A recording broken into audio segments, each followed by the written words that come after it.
So to do that, we are giving a lesson in spontaneity because you are doing improv. Okay, let's Chang'e start.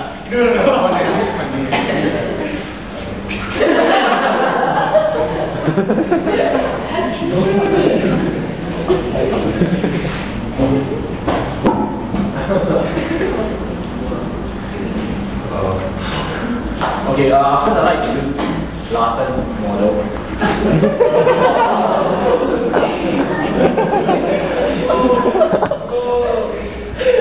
It's actually a triangular model, and that describes how a country can be successful economically, politically, and also in many other fields.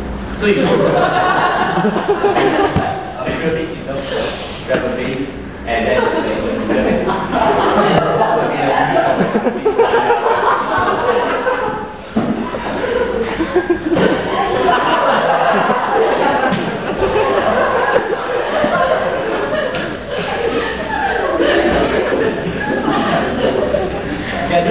so we actually counting on this series like to spearhead development in industry, government, and education, technology, and everything.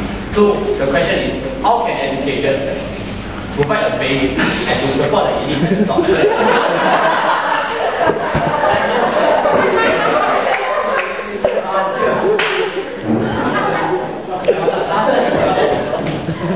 It's really experimental Larsen. He's a famous German psychiatrist. I mean, he used to be economics. He studied economy or macroeconomics and calculations. It's not how the human psyche actually influence the model of society. And so he came up with this model.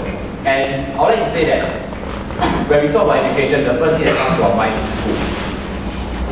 And I would like to say that schools should be actually taken as a fundamental working unit of society. So let's say we have society like that and the schools will be so yeah. So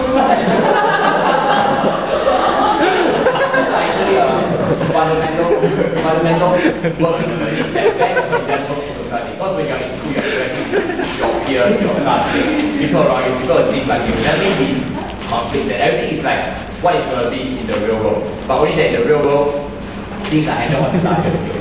So therefore, schools are actually the best representative of fundamental working unit of society. So schools are actually a very good model and a good concept to prepare the students to graduate, prepare the graduates to actually enter society and contribute to the nation. So back to the model.